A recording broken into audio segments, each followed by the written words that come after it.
Hello dear students, welcome to Vidhams competitive academy. ఈరోజు మనం INC సమావేశాలకు సంబంధించి పార్ట్ 2 అంటే ప్రీవియస్ క్లాస్లో మనం కొన్ని సమావేశాలు చూసాము. రిమైనింగ్ సంబంధించి ఈ సెషన్ అంటే మీకు 4 సెషన్స్లో కంప్లీట్గా 4 వీడియోస్ రూపంలో ఐఎన్సీ సమావేశాలు మొత్తం నేర్చుకునే విధంగా అంటే 2 అవర్స్లో 55 to 60 ఐఎన్సీ సమావేశాలు ఉంటాయండి. ఆ 60 ఐఎన్సీ సమావేశాలు వితిన్ ద 2 అవర్స్ ఎప్పటికీ మర్చిపోని విధంగా అంటే మనకి ఏ కాంపిటేటివ్ త్రూ అవుట్ ఇండియా ఏ కాంపిటేటివ్ ఎగ్జామ్ రాసినా ఉపయోగపడే విధంగా చెప్తున్నాను మీకు. అదేవిధంగా ఈ 4 వీడియోస్ చూస్తే చాలండి, మీకు ఐఎన్సీ సమావేశాలకు సంబంధించి కంప్లీట్ ఇన్ఫర్మేషన్ అందుబాటులో ఉంటుంది. సో ఈరోజు మనం ఈ వీడియోల ద్వారా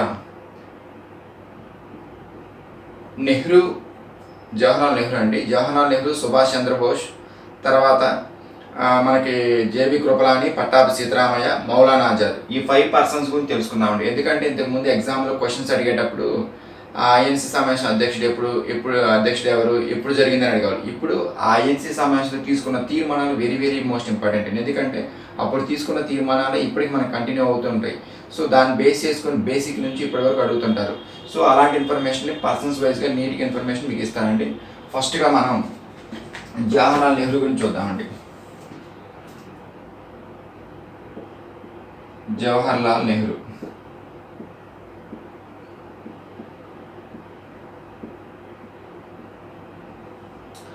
జవహర్లాల్ నెహ్రూకి సంబంధించి ఎన్ని ఐఎన్సీ సమావేశాలకు అధ్యక్షత వహించాడు, ఒక్కొక్క సమావేశంలో తీసుకున్న నిర్ణయాలు చూద్దామండి. మొత్తం 4 సమావేశాలండి. 1929 లాహోర్ ఐఎన్సీ సమావేశం అండి. ఇక్కడ 4 తీర్మానాలు తీసుకున్నారండి, ఆమోదించబడ్డాయి. పూర్ణ స్వరాజ్,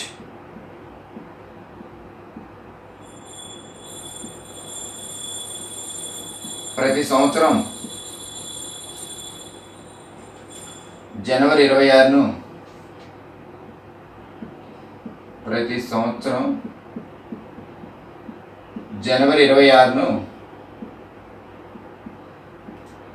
స్వాతంత్ర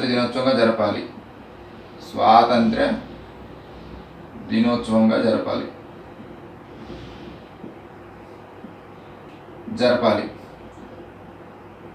ఆ తర్వాత మూడవది 29 కదండి, నెక్స్ట్ ఇయర్ అంటే 1930 అంటే 1930లో మనకి శాసనోల్లంఘన ఉద్యమం, దాన్నే ఉప్పు సత్యాగ్రహం, దండి మార్చి, సివిల్ డిజోబీడియన్స్ మూమెంట్ అంటారు, సిడిఎం.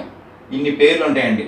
29 జరిగిన ఐఎన్ సమావేశంలో శాసనోల్లంఘన అంటే ఉప్పు సత్యాగ్రహం జరగడానికి నిర్ణయం తీసుకున్న సమావేశం ఎప్పుడంటే 1929. ఇలా అడుగుతాయండి క్వశ్చన్స్. సో 1920 తర్వాత వచ్చిన సంవత్సరం 1930. ఇక్కడే శాసనోల్లంఘన ఉద్యమం మనకి హిస్టరీలో కవర్ అవుతుందండి. సో శాసనోల్లంఘన 30లో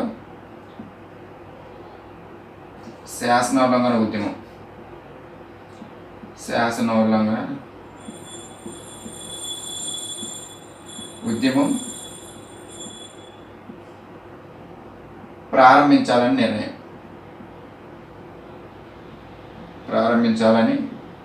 నిర్ణయించారండి ఈ సమావేశంలో. అదేవిధంగా మొట్టమొదటిసారిగా రావి నది ఒడ్డున త్రిరంగ పతాకాన్ని ఎగురవేశారండి. రావి నది ఒడ్డున మోస్ట్ ఇంపార్టెంట్ అండి. రావి నది ఒడ్డున త్రిరంగ పతాకాన్ని అంటే మన జాతీయ పతాకాన్ని అండి మొట్టమొదటిసారిగా ఎగురవేశారు.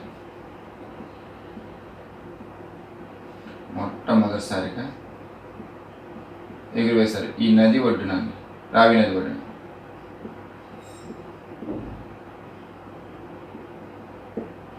సో స్టూడెంట్స్ ఇక్కడ చూడండి, మనం జవహర్లాల్ నెహ్రూకి సంబంధించి చూడగానే 1929 వరకు అండి అదంతా ఇన్ఫర్మేషన్. తర్వాత 1930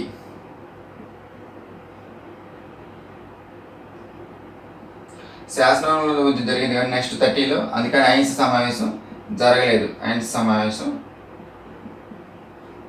జరగలేదండి.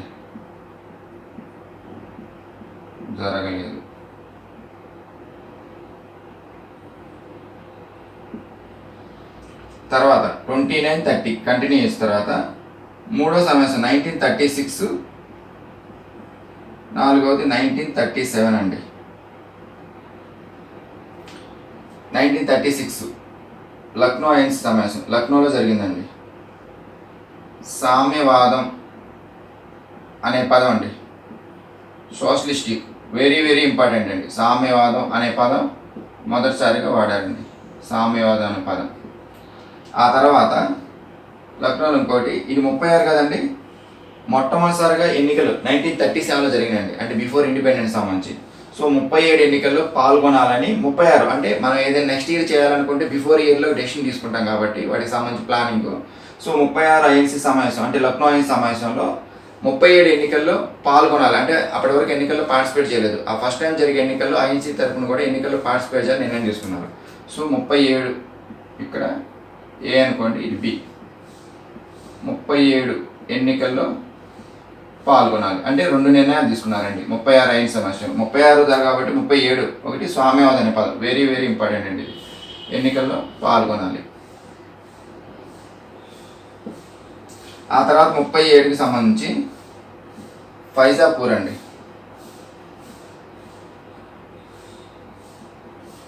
ఇది మహారాష్ట్రలో ఉందండి. ఫైజాపూర్ మహారాష్ట్ర.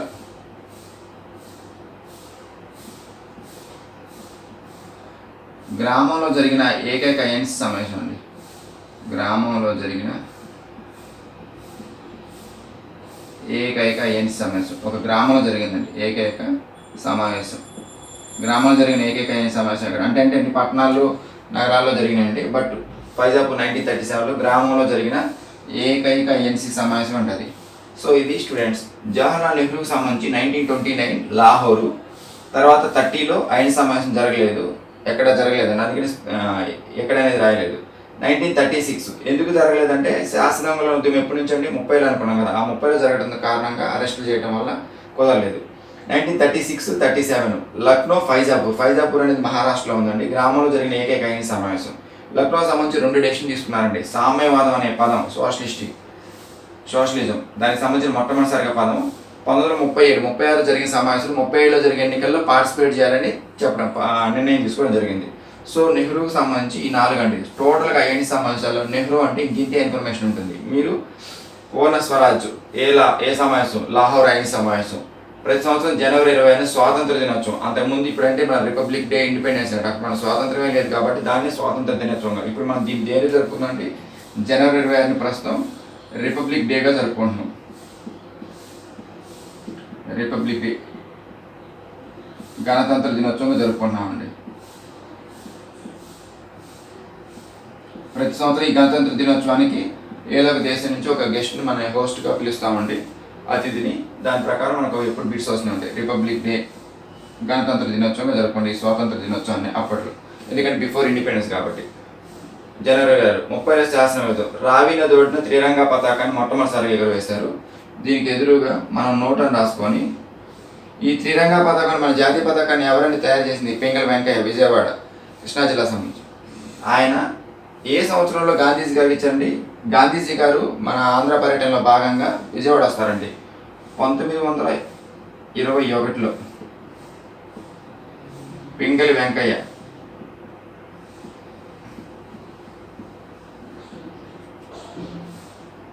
గాంధీజీకి జాతీయ పతాకం అందజేశాడు. గాంధీజీకి త్రిరంగా పతాకం అంటే 1921లో పింగళి వెంకయ్య గారు గాంధీజీకి విజయవాడలో సమర్పించాడండి. విజయవాడలో. సో గాంధీజీ విజయవాడ వస్తాడు 1921లో. మనకి ఏపీ స్టీల్లో కూడా వస్తుంది. సో మామూలుగా ఏపీ వాళ్ళకి సంబంధించి పింగళి వెంకయ్య గాంధీజీ విజయవాడలో త్రిరంగా పతాకాన్ని ఉంచారు. దీన్ని రావి నది ఒడ్డున మొట్టమొదటిసారిగా ఎక్కడంటే రావి నది ఒడ్డున. మోస్ట్ ఇంపార్టెంట్ అండి. సో ప్రతి ఒక్క లైన్ అనేది very very very important. Next ఇది నెహ్రూకి సంబంధించిందండి. నెక్స్ట్ మనం సుభాష్ చంద్రబోస్ గురించి చూద్దామండి.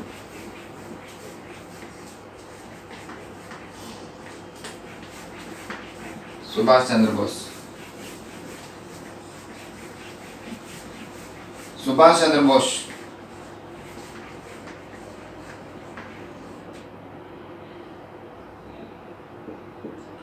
సుభాష్ చంద్రబోస్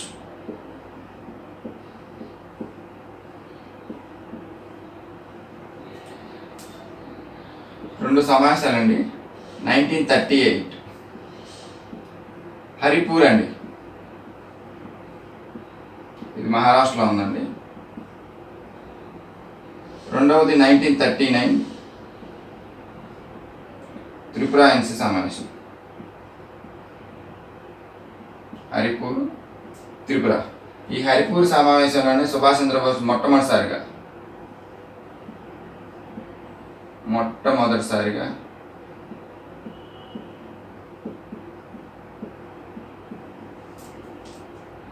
ప్రణాళికా సంఘాన్ని డిమాండ్ చేశారండి. ప్లానింగ్ కమిషన్, ప్రణాళికా సంఘం డిమాండ్ చేశారండి మొట్టమొదటిసారిగా. ఆ తర్వాత స్వాతంత్రం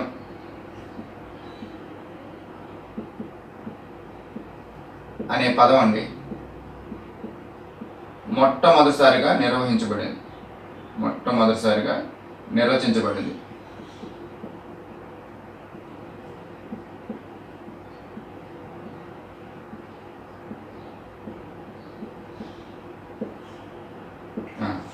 సో సుభాష్ చంద్రబోస్ సంబంధించి 2 సమావేశాలకు ఐఎన్సీ అధ్యక్షుడు ఉన్నారండి. ఒకటి హరిపూర్ అండి, మహారాష్ట్రలో ఉంది. రెండవది 38 తర్వాత 39 త్రిపురలో అండి. ఇక్కడ స్పెషల్ మోస్ట్ ఇంపార్టెంట్ అండి, ఒకటి బోస్ అంటే సుభాష్ చంద్రబోస్ అండి. గాంధీజీ అభ్యర్థిత్వం అండి, గాంధీజీ బలపరిచిన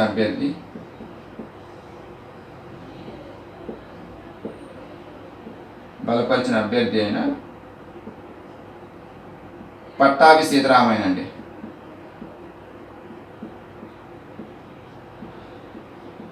పట్టాభి సీతారామయ్యను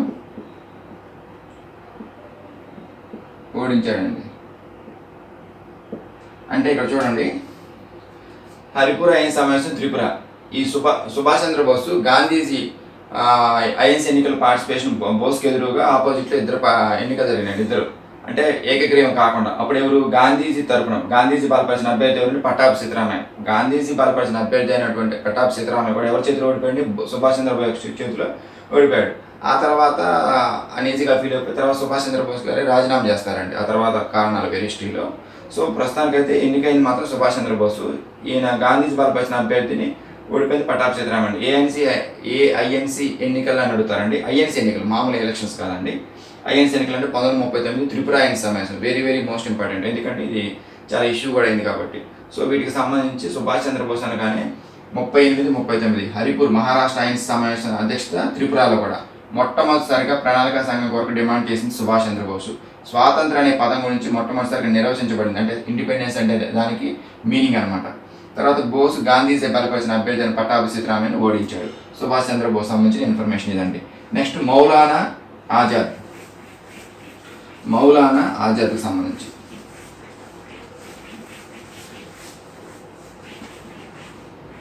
మౌలానా ఆజాద్ అండి.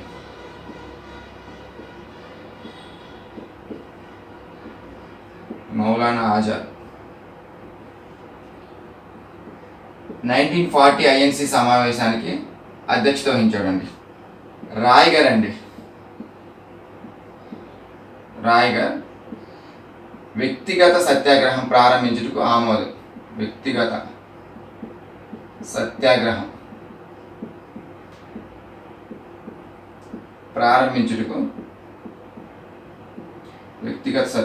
ప్రారంభించుటకు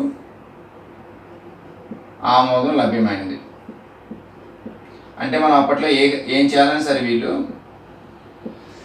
మన ఇండియాకి సంబంధించి ఆ భారతీయులకు సంబంధించి ఏ ఇన్ఫర్మేషన్ అంటే కార్యకర్తలు కానీ ప్రజలు కానీ ఏం చేయాలన్నా త్రూ ఐఎన్సీ ద్వారా ఏదైనా ఒక అఫీషియల్గా ఇన్ఫర్మేషన్ వస్తే, అంటే గవర్నమెంట్ లెక్కనే కదండి, ఇండైరెక్ట్గా మన భారత ప్రభుత్వం స్వతంత్రం రాకపోయినప్పటికీ మన భారత ప్రజలందరికీ ఒక యూనిక్గా ఉండేది ఏంటంటే ఐఎన్సీని. సో ఐఎన్సీ ద్వారా ఒక అథెంటికేషన్ ఒక న్యూస్ వచ్చిందంటే దాన్ని ఫాలో అయ్యేవాళ్ళు భారతదేశంలో ఉన్న ప్రజలందరూ. సో ఐఎన్సీ సంబంధించి 1940 రాయ్ గారు వ్యక్తిగత సత్యాగ్రహం వెరీ ఇంపార్టెంట్ అండి. ప్రతి పదం క్వశ్చన్స్ అన్నీ వేనండి ఎగ్జామ్లో. వ్యక్తిగత సత్యాగ్రహం ప్రారంభించుటకు ఆమోదం లభ్యమైంది. ఏ సమావేశం అంటే రాయ్ గారి ఐఎన్సీ సమావేశం, మౌలానా ఆజాద్. తర్వాత 40 తర్వాత కంటిన్యూషన్ అండి. 1941 నుంచి కంటిన్యూషన్ 46 వరకు అండి.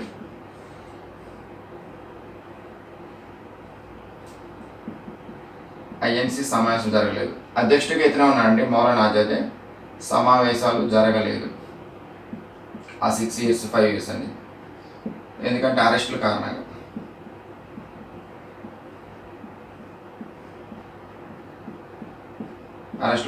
సో 1940లో రాయ్గర్ అహింస సమావేశానికి మౌలానా ఆజాద్ అధ్యక్షుడిగా ఉన్నారండి. వ్యక్తిగత సత్యాగ్రహం ప్రారంభించడానికి ఆమోదలాగమైంది. వ్యక్తిగత సత్యాగ్రహం ఎవరు, దేనికి సంబంధించిన అంటే ప్రతి బిట్ ఇంపార్టెంట్ అండి, గ్రూప్ సివిల్స్ అన్నిటికీ. సో ఈ పదాలు మనం ఐఎన్సి ఎప్పుడు జరిగింది, ఎక్కడ అనే దాంతోపాటు ఇక్కడ సైడ్ రాసి ఇన్ఫర్మేషన్ ఉంది అంటే ఆ ఐఎన్సి సమావేశంలో తీసుకున్న నిర్ణయాలు అనేది చాలా వెరీ వెరీ మోస్ట్ ఇంపార్టెంట్. అందుకని కోర్ అంటే కోర్ అండి, అనవసరం స్క్రాప్ అంటూ 1 point కూడా లేదు. సో కంపల్సరీగా మీరు స్కిప్ చేయకండి దయచేసి, మొత్తం కంప్లీట్గా ఇన్ఫర్మేషన్ చదవాల్సిందే.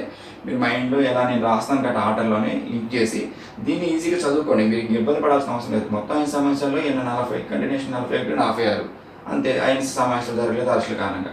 ఇక్కడ నోట్ అని రాసుకొని ఫైనల్గా చాలాసార్లు అడిగారండి, ఐఎన్సికి అత్యధిక కాల అధ్యక్షుడిగా కొనసాగండి. ఐఎన్సికి అత్యధిక కాలం అధ్యక్షుడిగా ఉన్నారండి. ఎందుకంటే జవహర్లాల్ నెహ్రూ ఎప్పుడండి 29, 30, 36, 37 4 సంవత్సరాలు 4 సార్లు అండి. అదే దాదాబాయి నౌరోజీ కూడా 86, 93, 1906 అండి, అంటే 3 సార్లే.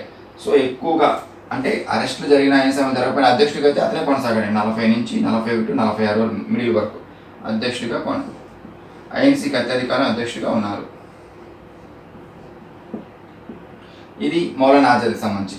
ఆ తర్వాత 40 to 41, 40, 41 to 46 చదివాం కదండి.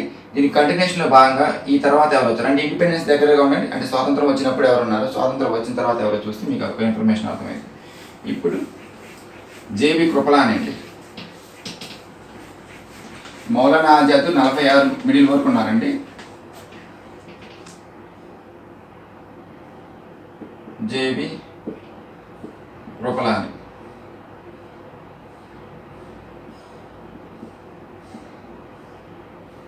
కృపలాని అండి. సో వాళ్ళకి సంబంధించి చూడండి 1946లో అండి, అంటే మిడిల్లో అతను మౌలానా ఆజాద్ ఐఎన్సీ పథకాలు అయిపోతుంది. జేబీ కృపలాని 1946 మీరట్ అండి, యూపీలో ఉంటుంది.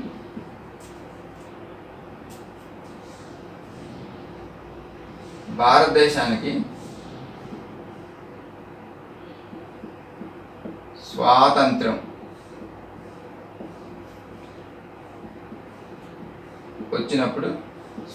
వచ్చినప్పుడు అండి ఐఎన్సి అధ్యక్షుడిగా ఉన్నారు. ఇదే క్వశ్చన్ ఇదే ఆన్సర్ అండి, డైరెక్ట్గా అడుగుతారండి. ఇందులో ట్విస్ట్ చేసేది ఏముంది, ఐఎన్సి అధ్యక్షుడిగా ఉన్నారు.